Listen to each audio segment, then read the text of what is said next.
Kalau pengen dapat ganjaran Allah berupa surga, ya jaga sholatnya. Sertai sholat 5 waktu dengan sholat sunnah. Jadi qobliyah ba'diyah, malam witir, tahajud hajat, pagi duha. Tanal maka dapatlah kamu fi ghadika di esok harimu atau di hari nantimu a'lal marotibi, martabat derajat yang paling tinggi, wal manazili dan kedudukan. Kan tiket masuk surganya kan miftahul jannah la ilaha illallah Muhammadur Rasulullah kan. Istana kita masih kosong. Nah isinya itu adalah amal soleh. Dalam tanda kutip ya, fasilitas surga itu ya dari sunnah-sunnahnya kita. Ulama sufi sholat sama makan kan banyakkan sholat ya. Wah kita kan enggak, banyakkan makannya kan. Sholat cuma 5 kali, makan 6 kali loh Pak. Pagi sarapan, siang makan lagi, ya kan, sore ngemil, kan makan juga, ya kan. Malam mau tidur masih nyari nasi goreng, wah parah loh. Sholat 5 kali, makan 6 kali, ya kan. Belum seblak bakso, mie ayam, waduh, parah kita.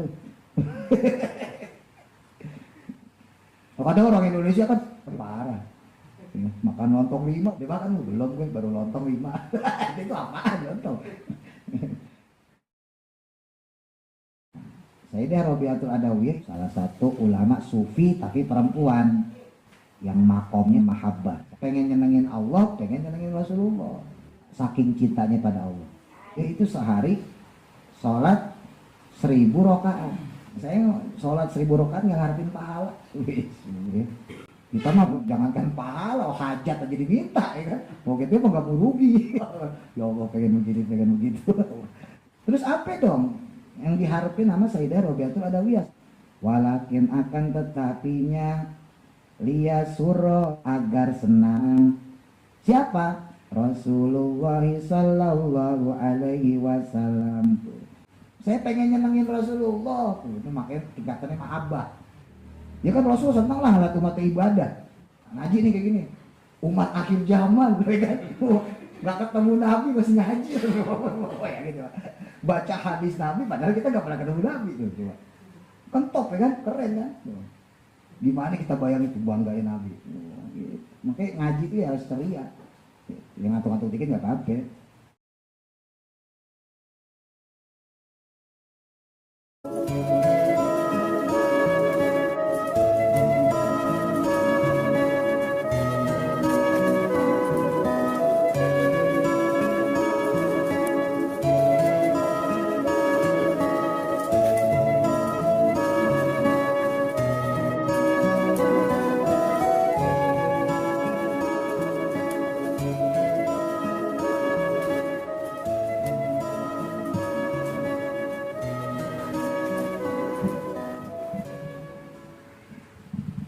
Bismillahirrahmanirrahim. Qala musannifu rahimahullahu ta'ala wa nafa'ana bihi wa bi barakati ulumihi fi daraini amin.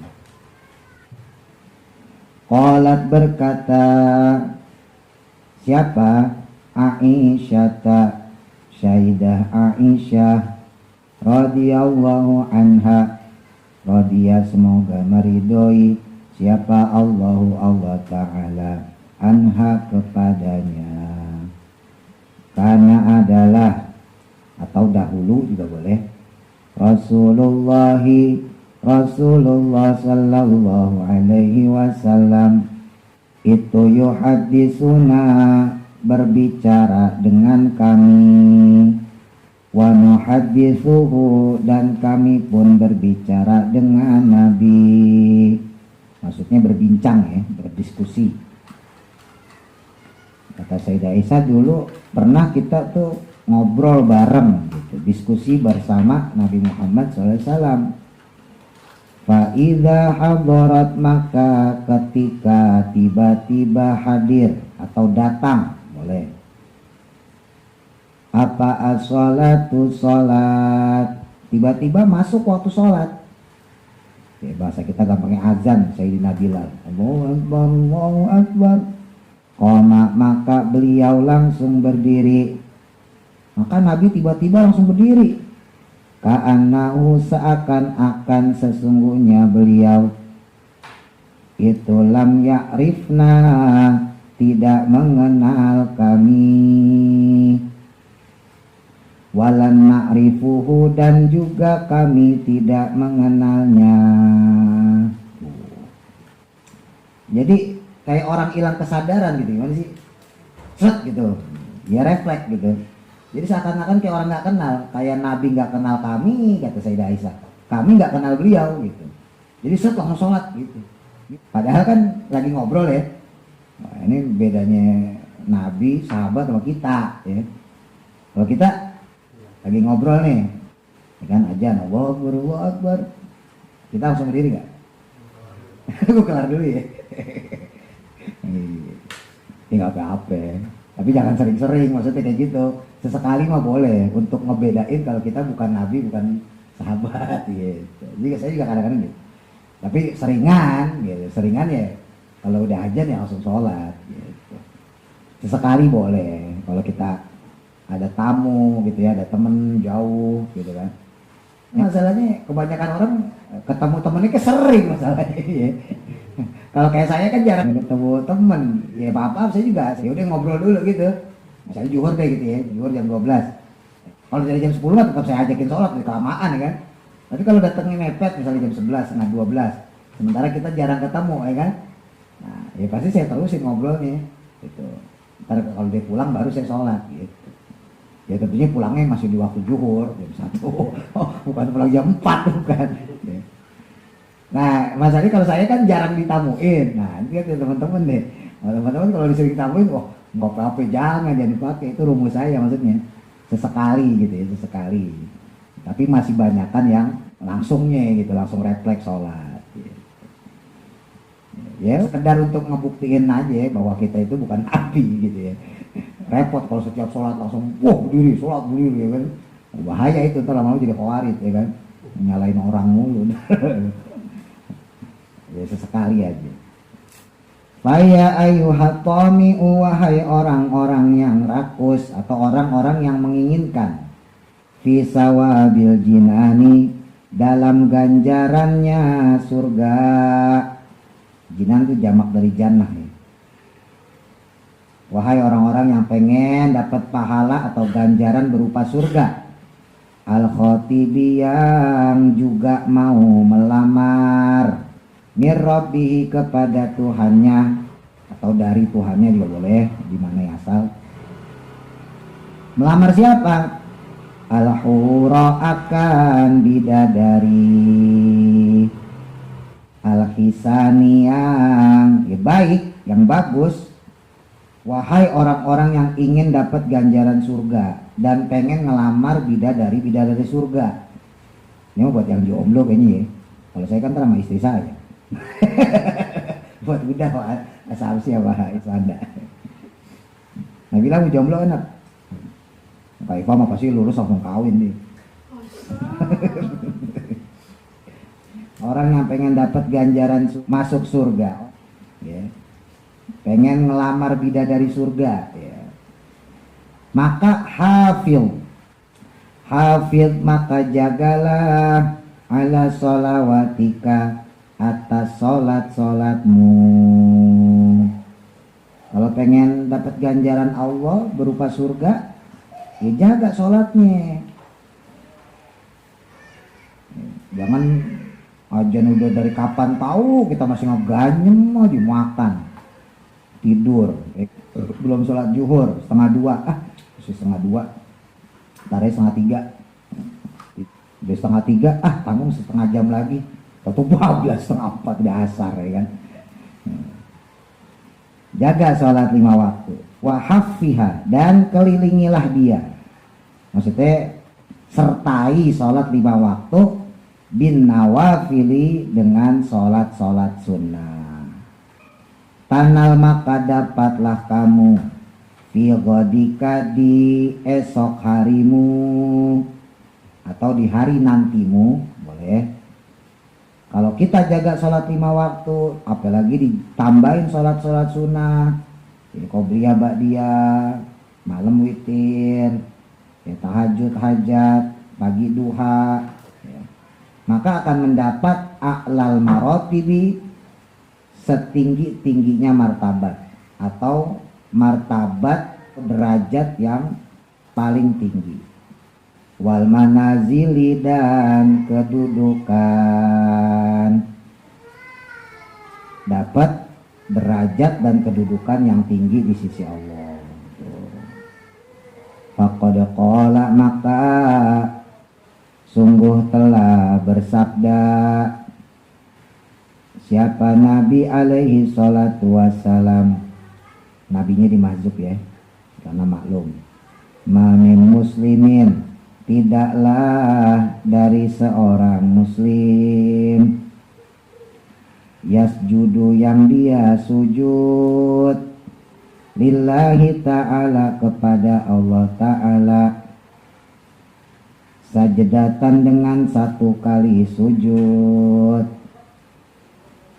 Ada seorang muslim kok dia sujud, gak usah banyak-banyak, satu kali aja dia sujud, maka illa rafa'ahu, kecuali akan mengangkatnya, maksudnya meninggikannya. Siapa yang meninggikan? Ya Allahu, Allah Ta'ala, biha, dengannya, maksudnya dengan sujud yang dilakukan dia, diangkat, ditinggikan, darajatan, satu derajat. Tuh. Derajat di sini dalam artian tingkatan surga ya. Kan surga itu bertingkat-tingkat ya. Kalau surganya sendiri itu ada 8. Dalam satu riwayat 9 ditambah 1 surganya buat hewan ya. Yang masyhur itu 8. Dari surga yang paling tinggi Firdaus, khusus Nabi itu. Kita mah nggak usah ke situ-situ ya. Kita nggak bisa ngopi dah, repot malu sama Nabi. Di bawahnya aja kita mah ya, Aden macam-macam itu ya. Nah, paling tinggi itu Firdaus. Nah, setiap surga itu juga ada tingkatannya. Surganya emang 8, tapi masing-masing surga ada tingkatannya gitu. Ya ibarat hotel lah, ada hotel bintang 4, 5, 6, 7 gitu kan. Masing-masing hotel kan punya lantai masing-masing. Jadi walaupun mungkin sama-sama satu surga, ya belum tentu satu lantai gitu ibaratnya. Nggak tahu aslinya kayak gimana, nggak tahu. Cuman kira-kira begitu. Jadi bisa jadi kita nih semua nih sama-sama nih surganya gitu ya. Surga apa misalnya Janatun Naim misalnya, surga Naim. Bisa jadi kita satu surga. Tapi belum tentu lantainya sama. Ya, kalau asumsi di atas saya, udah di atas saya protes. Loh enak banget dia gue yang ngajarin, masa gue yang di bawah. Aswanda gitu kan. Enak banget gue ngajinya sama gue yang di atas lah gitu. Tapi di surga gak ada kayak gitu, gak ada. Gak ada di surga orang keki-kekian, dengki-dengkian gak ada. Ya. Semuanya nerima nasib. Nah setiap kita sujud itu menambahkan derajat kita di surga. Berarti kesimpulannya makin banyak kita sujud, makin tinggi derajat istana surga kita. Gitu, paham ya? Jadi kita gak usah heran kalau ada orang kok dia sampai tingkat sekian gitu. Gitu. Makanya ada guyonan ulama tuh, ya maaf. Ya kayak orang-orang Wahabi itu bisa nggak masuk surga? Apa-apa bid'ah, tahlilan bid'ah, yasinan bid'ah. Bisa tetap masuk surga, jangan takut. Selama akidahnya bener mah ya. Kan Wahabi ada yang bener, akidahnya ada yang kagak juga. Ya, ini kita bicara Wahabi yang bener, yang nggak mujasim ya. Kalau yang mujasim mah neraka itu. Yang nggak mujasimah, yang nggak menjisimkan Allah. Jadi tetap masuk surga. Cuman ya maaf dan tanda kutip di surga kere, pas-pasan. Cuman punya istana doang, nggak banyak fasilitas. Lah gimana ya orang serba kagak boleh, serba bid'ah. Baca Yasin bid'ah, ziarah kubur nggak boleh. Serba nggak boleh, padahal itu diantara yang bisa menambah fasilitas surga kita. Jadi jangan teman-teman kira surga tuh udah keisi fasilitas untuk kita semua. Enggak, jangan salah. Itu ibarat kita beli rumah lah. Masih kosong, istana kita masih kosong. Nah isinya itu adalah amal soleh.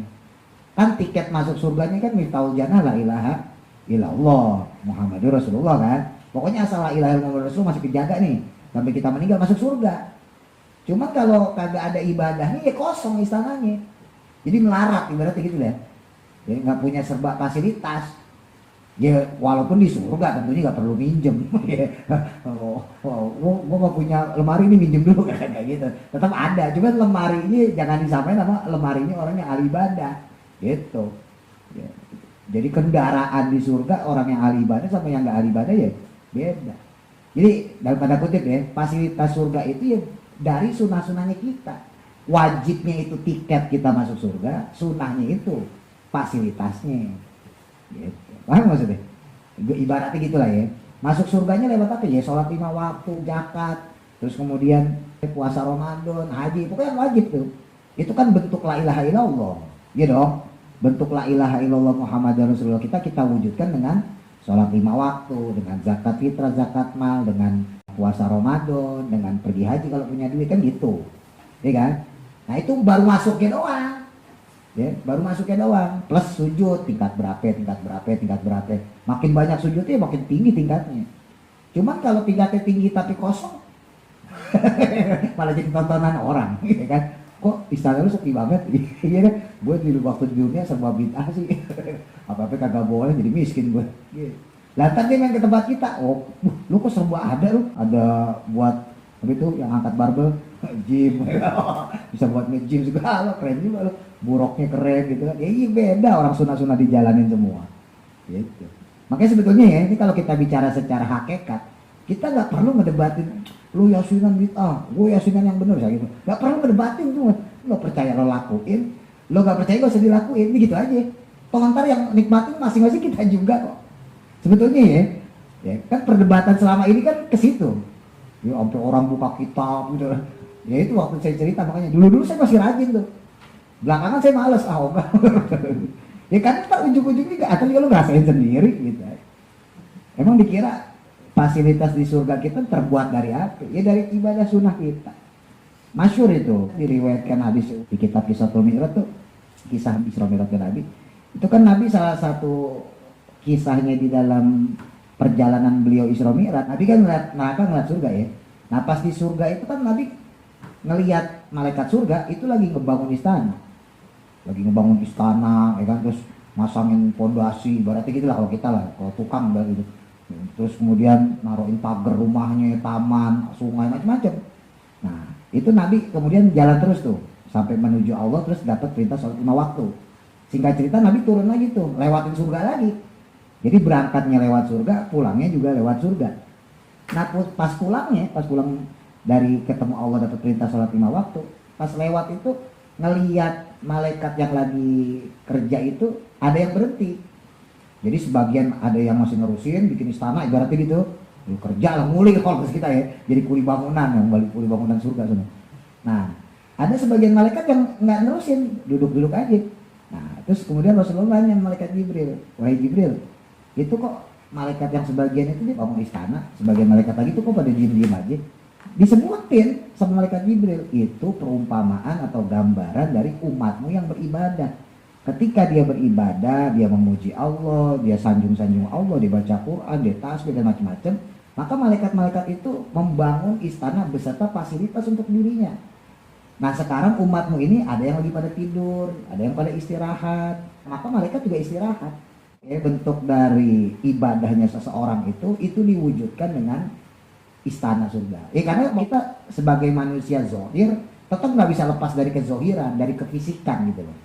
Walaupun ketika kita masuk surga itu kita abadi, tapi karena kita manusia itu tetap senang sama yang fisik-fisik, iya kan? Nalurinya manusia itu begitu. Walaupun di surga itu kita nggak bakal lapar, tetap ada makannya. Waktu kita belajar tafsir Yasin tuh, ya, di surga itu nggak ada yang nggak enak-enak, lapar, aus itu kan nggak enak. Di surga nggak ada. Di surga kita kenyang terus. Di surga kita nggak pernah kehausan. Tapi tetap ada makan, tetap ada minum. Kan timbul pertanyaan, ngapain makan minum kalau kita nggak lapar, kalau kita nggak haus?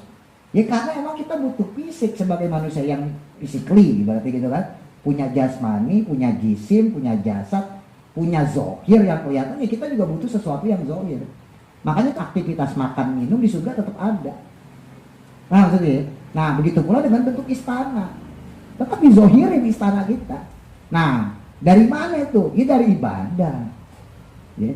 Kalau cuma ngandelin ibadah wajib doang, Ya maaf bukan gak diterima, ya Allah maha baik pasti diterima, cuman ya ntar di surga pas-pasan. Ya. Makanya tadi saya sampaikan, kalau kita ngerujuk ke situ, kalau kita mikirnya ke situ, bahas hilafiah tuh nggak penting. Lo kunut gua mau berdebat gitu, nggak penting. Lo yakin kunut lo jalanin, lo gak yakin kunut ya gak usah dijalanin, itu aja. Lo yakin yasinan bagus ya lo jalanin, lo gak yakin yasinan bagus ya lo bisa dijalanin. Toh nanti juga kelihatan di surga gitu. Ya.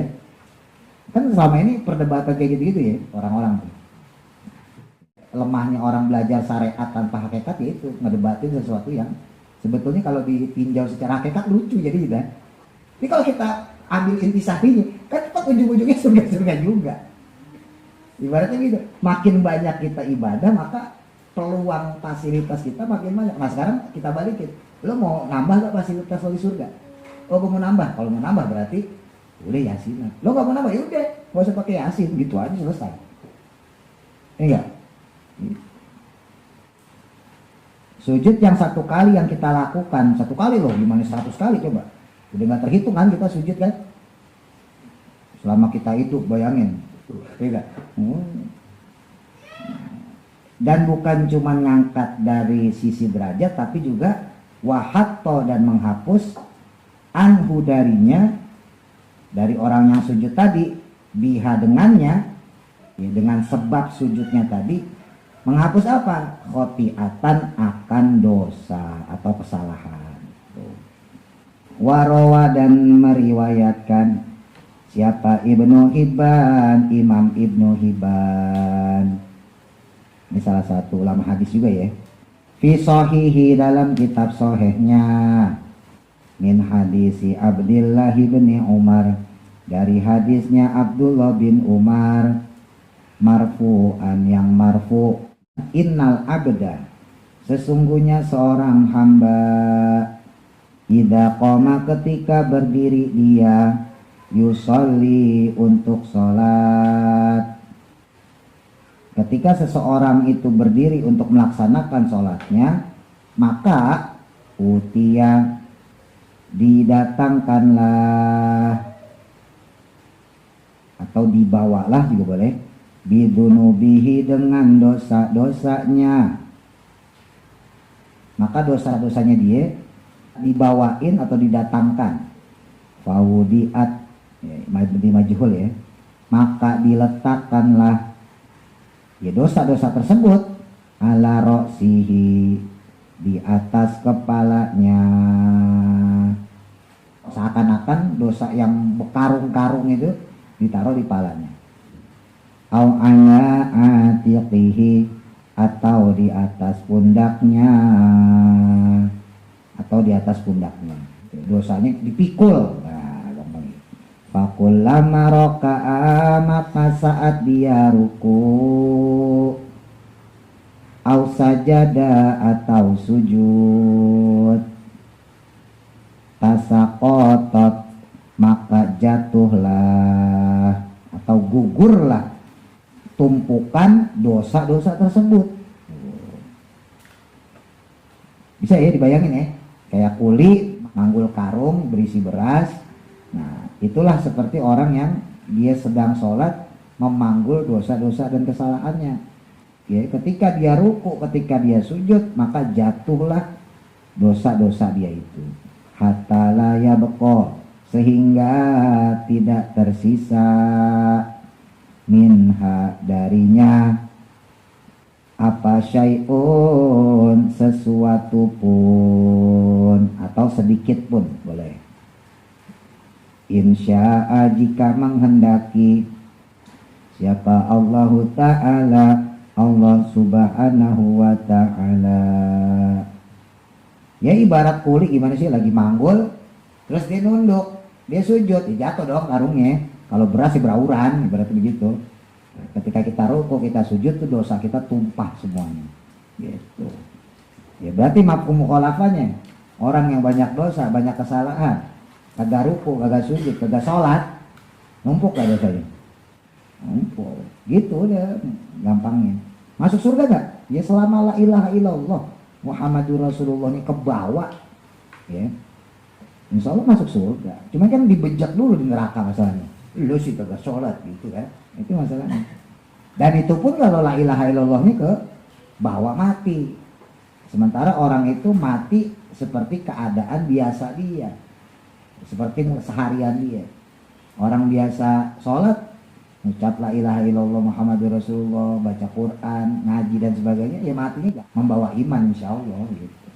Tapi kalau kerjaannya jauh dari musola, dari masjid, dari ulama, dari kiai, dari habib, dari ustadz, nggak mau belajar, senang-senang doang, dikhawatirkan mati dalam keadaan tidak membawa iman. Itu yang dulu kita bahas, ya, mukminun indanas, kafirun indallah. Menurut manusia dia muslim, ya dimandiin, dikapanin, disolatin, ya, dikubur di pemakaman muslim. Tapi bagi Allah dia mati dalam keadaan kafir, nauzubillah. Nah itu kan kita nggak ada yang tahu ya. Wal ahadisu, dan adapun berbagai hadis anhu darinya, ya dari Nabi, fi fadli sholati, tentang fadilahnya sholat. Hadis tentang fadilah sholat sendiri itu aksaru banyak lah, min antuhso yang bisa dihitung. Wasayati, dan akan datang penjelasannya, insya'a, jika menghendaki siapa Allah Ta'ala. Insya Allah nanti akan kita bahas penjelasan tentang fadilah-fadilah sholat sesuai hadis Nabi fil majalisi, dalam majlis-majlis al-atiyati yang akan datang.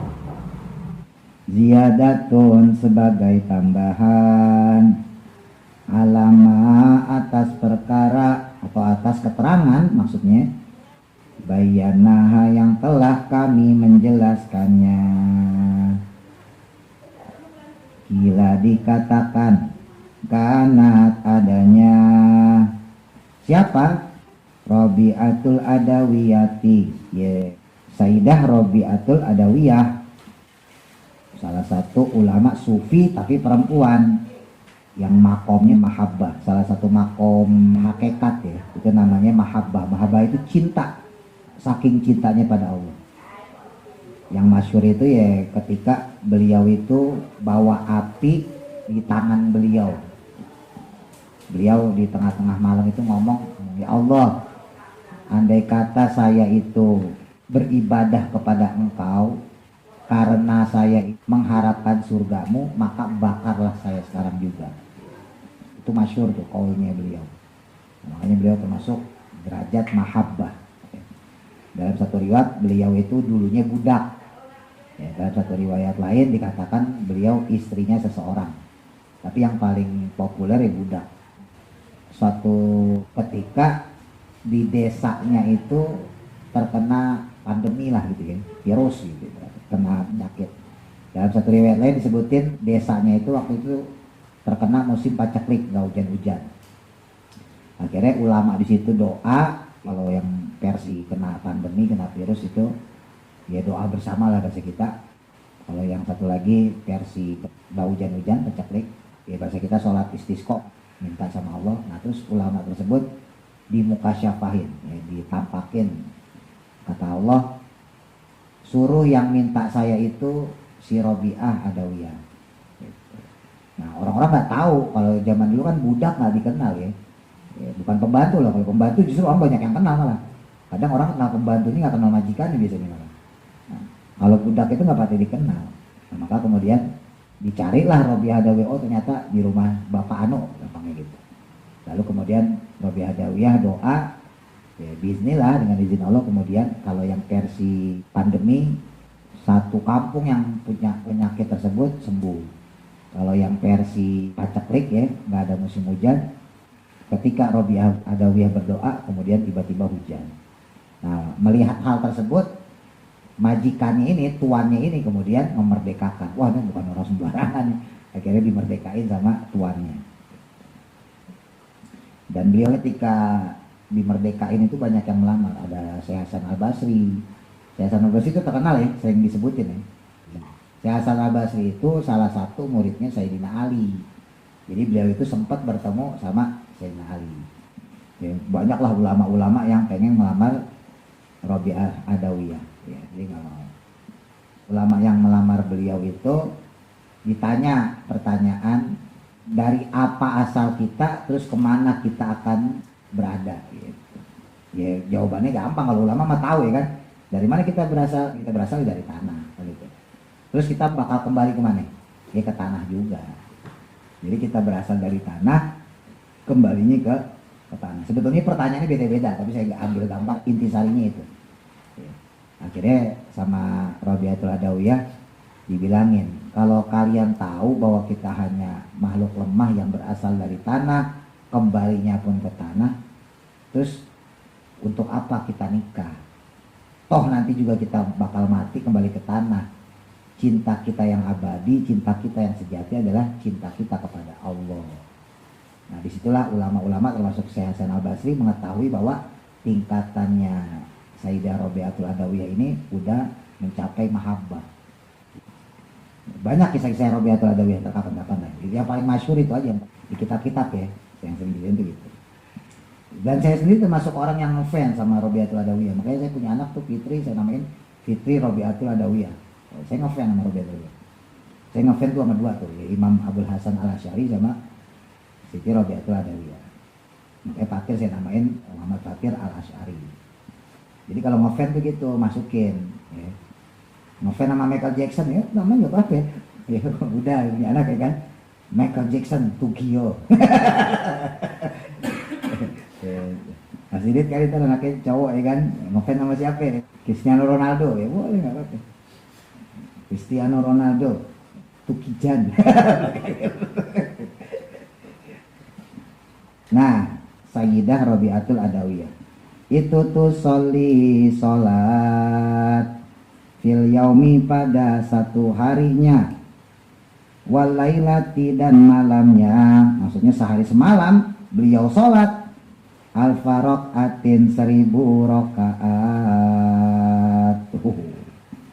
Sehari semalam sholat 1000 rokaat bisa gak? Bisa. Apa siapa yang enggak? Ya kan? Asal kuat aja masalahnya kan gitu doang. Ya enggak?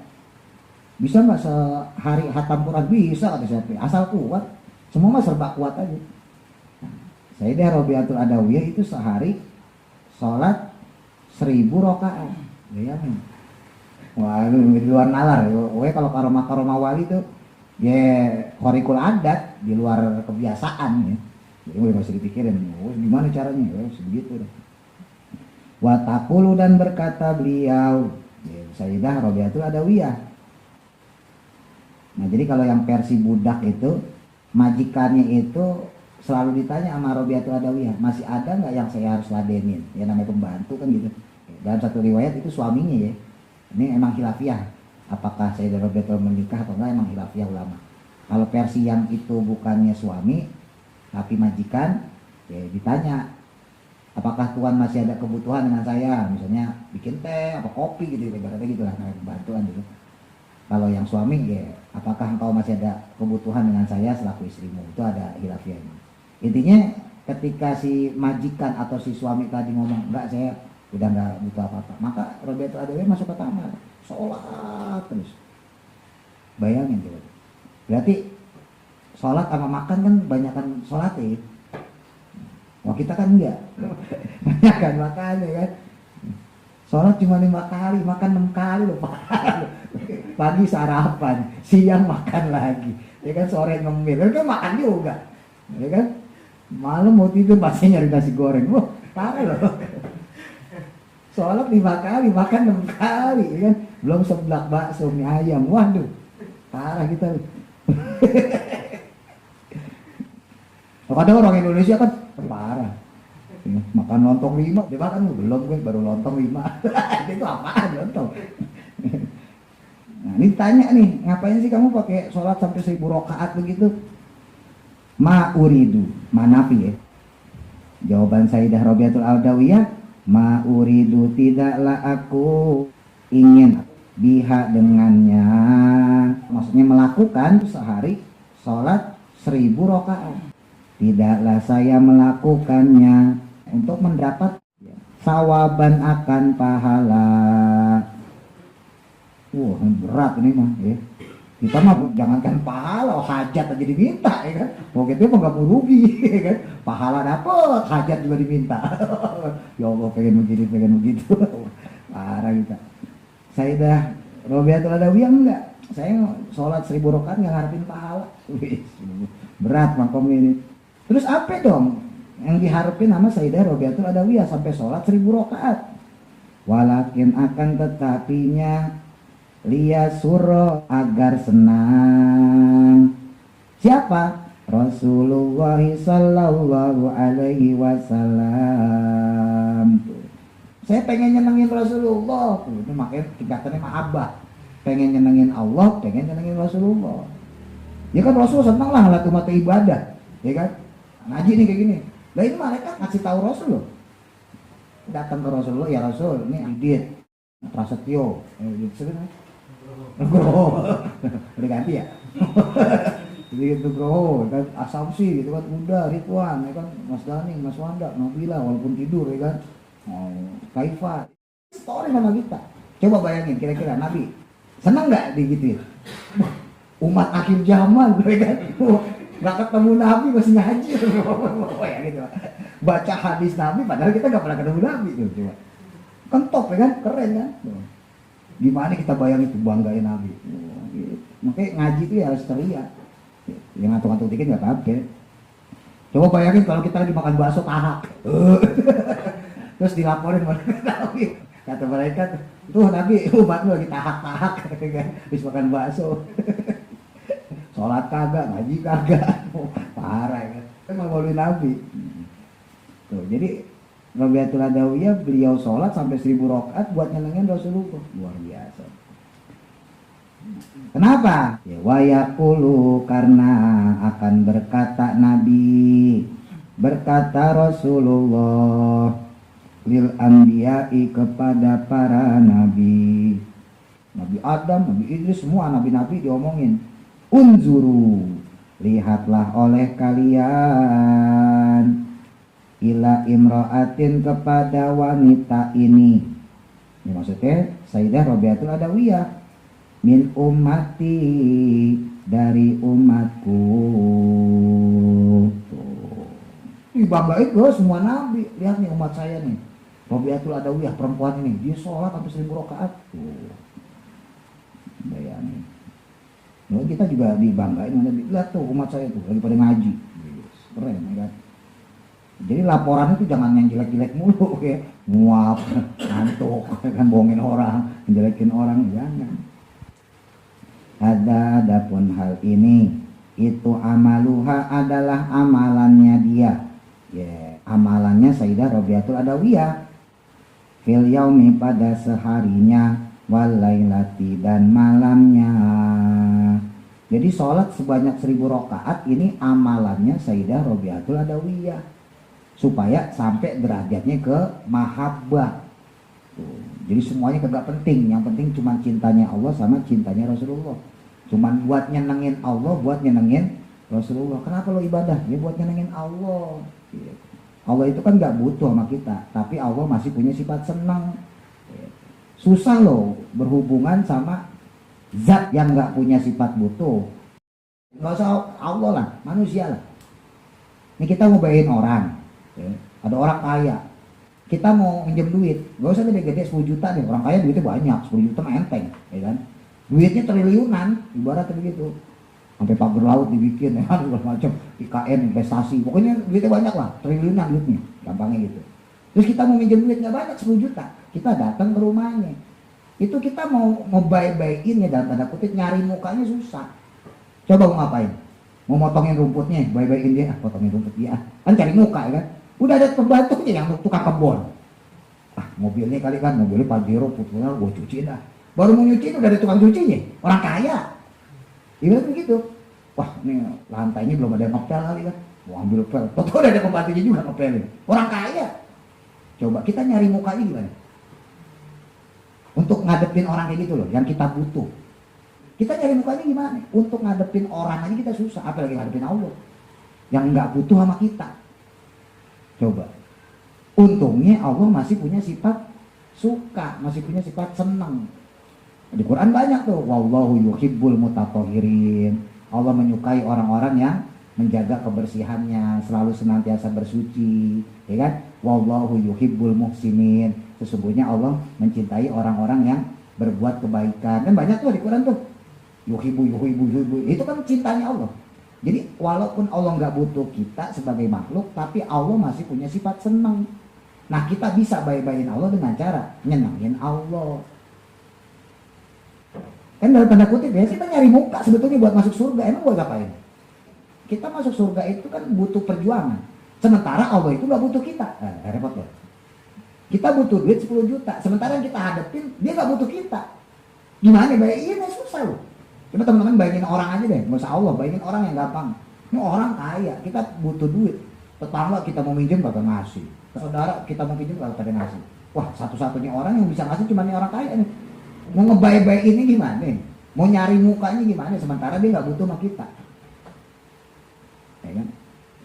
Kita mau nyuciin mobilnya, kita mau motongin rumput di kebunnya, semuanya udah terurusi, udah terfasilitasi. Gimana caranya bisa ngambil rasa sayangnya dia, senangnya dia? Biasanya orang kaya kan senang dipuji, paling kita jatuhnya muji, gitu. Wah, bapak mah pokoknya sedang kelurahan misalnya gitu. Bapak paling dermawan ya pak. Masjid bapak sumbang ya pak, hebat bapak mah gitu. Anak yatim bapak santunin, tiap Jumat ada Jumat berkah. Bapak mah hebat lah pokoknya. Baru deh ngomong-ngomong pak. Dia mulai ngomong-ngomong tuh. Nah baru deh kedet dah tuh ya. Ibaratnya gitu pak.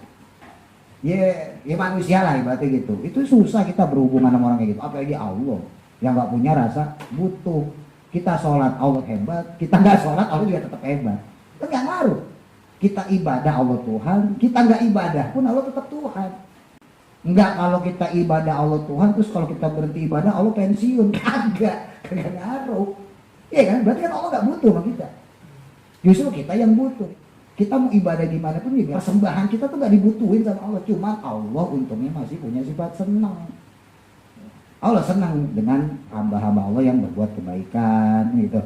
Allah senang dengan hamba-hambanya yang senang menjaga kebersihan, senang bersuci gitu ya, senang beribadah, senang menderma, senang berbagi. Allah masih punya sifat senang-senang. Nah, sifat senang-senang itu yang kita ambil. Ya, kalau untuk menambah kemuliaannya nggak bakal bisa. Allah begitu terus. Nggak bertambah kemuliaannya, nggak berkurang kemuliaannya dengan ibadah kita. Nggak ngaruh. Jadi kehebatan Allah nggak berpengaruh dengan ibadah yang kita lakukan, nggak pengaruh. Bahkan kalau nggak ada manusia pun Allah tetap Tuhan, iya dong. Masa Allah berpensiun, oh udah gak ada manusia ya kan, buat pensiun aja enggak. Pas di tafsir Yasin juga disebutin tuh, ya, ketika Allah udah kiamatin semua, termasuk malaikat Israil yang nyebut nyawa mati, ya Allah tetap sendiri. Allah bilang, Ana Rabbukumul A'la, saya lah Tuhan yang maha tinggi. Karena Allah nyombongin dirinya sendiri. Aina Fir'aun, mana Fir'aun? Kan disebutin kan, masih ingat ya? Aina Fir'aun, mana Fir'aun yang katanya hebat? Disebutin sama Allah. Allah sambil nyombongin dirinya. Aina Korun, mana Korun yang katanya kaya gini? Disebutin sama Allah tuh penjahat-penjahat, orang-orang yang zalim dan sebagainya. Itu hebatnya Allah. Qauluhu wa ita'uz zakah. Qauluhu ada penucapan yang Nabi wa ita'uz zakah dan menunaikan zakat. Wallahu a'lam. Mudah manfaat. Al-Fatihah. A'udzu billahi minasy syaithanir rajim. Bismillahirrahmanirrahim.